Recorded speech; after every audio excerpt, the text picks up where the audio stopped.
What is going on, you guys, and welcome back to the channel. Ranked is dropping for Modern Warfare 3 on January 17th. So this video is to help you out with the release of that with a couple of tips, a couple of tricks, and hopefully we can get your elo as high as it's ever been. Alrighty guys, starting off at tip number 1, you guys are all well aware, without a good foundation, you have absolutely nothing to build off of. So we're going to go through our controller settings to make sure that you're not at a disadvantage before you even start shooting your gun. So number 1, we're going to go to our dead zones. This is by far the most important controller setting, barring like some personal stuff like sensitivity and things like that.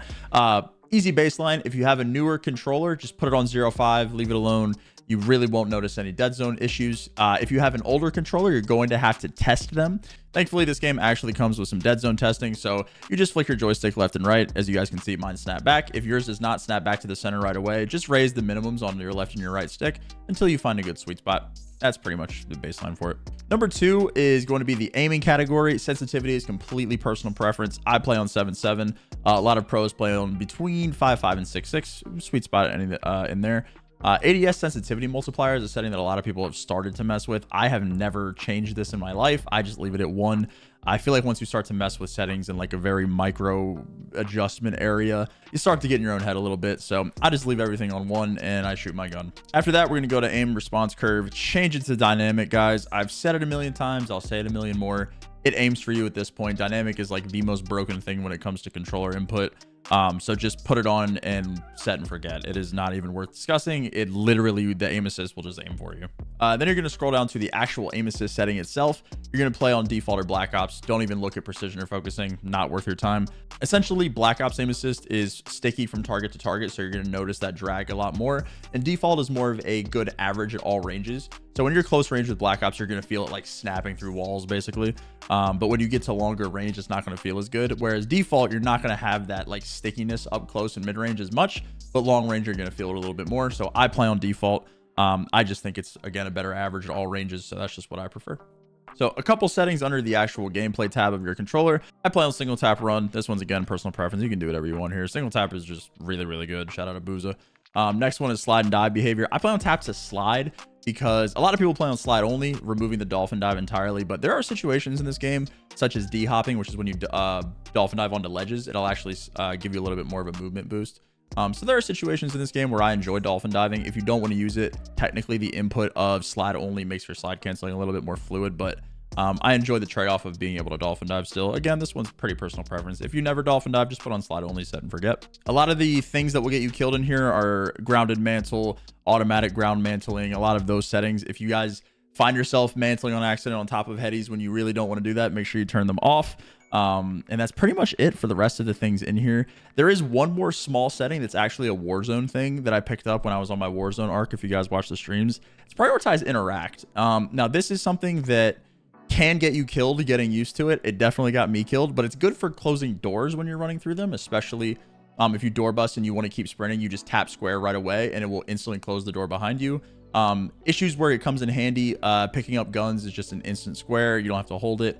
The only time it's a little bit annoying is when you have to reload. You have to hold square in certain situations, like if you're standing over a gun, bombs, etc. So that's one situation, but I kind of like it. Give it a shot. Let me know what you guys think.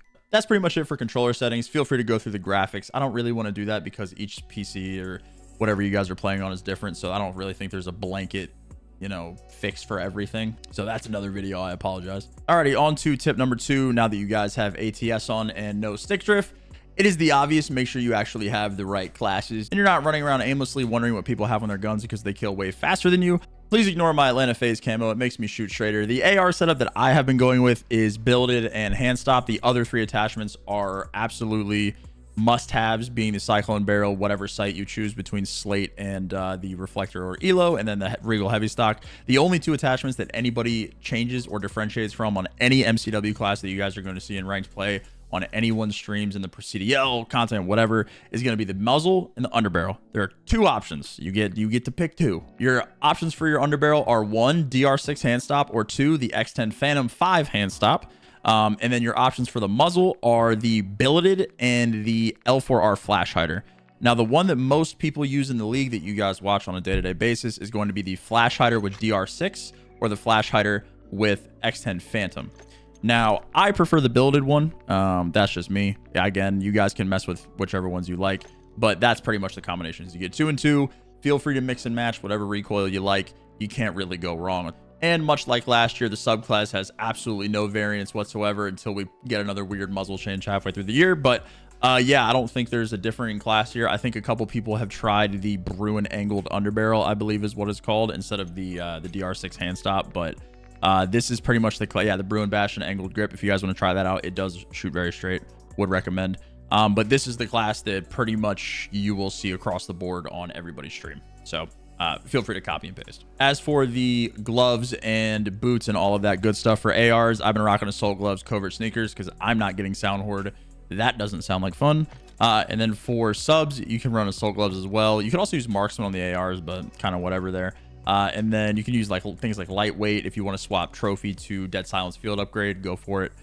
There's a couple more options when it comes to the subclass and the AR, in my opinion, but yeah, that's pretty much it for the classes. Alrighty guys, now the next one is a little weird. Don't try to follow GAs other than, you know, like classes and things like that. I get a lot of questions in my stream where people come in and say things like, should I be using single tap or should I be using automatic tac sprint? Should I not be throwing trophies? Like, guys, I cannot stress this enough, and it's going to sound really bad. You're not in the CDL. These are not things that you really need to concern yourself with. I mean, Seattle can't even follow GAs, so I don't think you guys should be too worried about it. So if you want to run automatic tac sprint to save yourself the couple $100 on a new controller, I would use it. If you guys want to run loudness EQ to help you out with some awareness, go for it. I mean, no one's gonna yell at you. I will yell at you, but you know, that's just a me thing. Alrighty guys, up next is a not so gameplay related tip, but try to find a buddy. This is something that I mentioned in last year's ranked video. If you guys have been around the channel for that long, it makes things a lot easier if you're trying to genuinely take things seriously.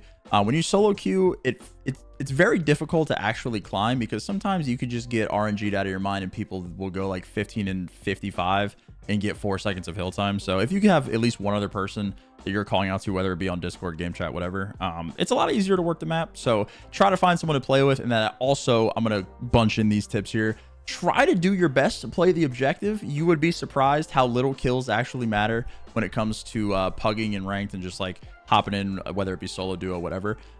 Sitting in the hill actually tends to lead to success because people just really don't know what's going on. So while the pandemonium and the chaos of ranked is super unstructured, it sounds like I am memeing and it sounds like I'm trolling, but genuinely, if you guys just sit in the hill or sit on the control point, like most of the time good things will happen because people just don't know what's going on, whether it be blocking spawns, influencing the map in some way that they have no idea. If you're in the hill, you're probably doing the right thing. And no, that's not just saying that because I want you guys to soak my hill if you're in my game. And then last but not least is going to be some call outs. Now I know I'm not going to make the video, or I might in the future, but I'm going to link some down below. I know Chris Crowder made a great call out video. I believe Lunchtime also has a call out video on his YouTube. There's a couple of people that have made really good call out videos. So if you guys want to go check those out, if you're going to be playing, I'm also going to loop in another tip with this one. Don't be afraid of game chat. Don't be afraid to actually call things out, because it's just as much your fault as your teammates if you're just going in as a mute and expecting things to happen. That's just not going to work. So make sure you guys at least attempt to learn the callouts. You don't have to, but if you're going to be using game chat, as you should, or even if you're on Discord with your boys, whatever, yeah, he's over there. Not a good call out. Thank you guys for watching. I appreciate it. I hope to see you guys in ranked. None of you better be hacking. If you guys watch my YouTube and you're hacking, you're going to hell. And I hope you guys have a fantastic ranked experience on launch. I will be having a 24-hour stream on January 17th. I believe Cold Havoc and Zuma will also be playing with me. So when you guys see this video, chances are I will be live during that. So head over there, say hi, say you guys, came from YouTube, all that good stuff. So thank you guys for watching as always, and happy hunting and ranked.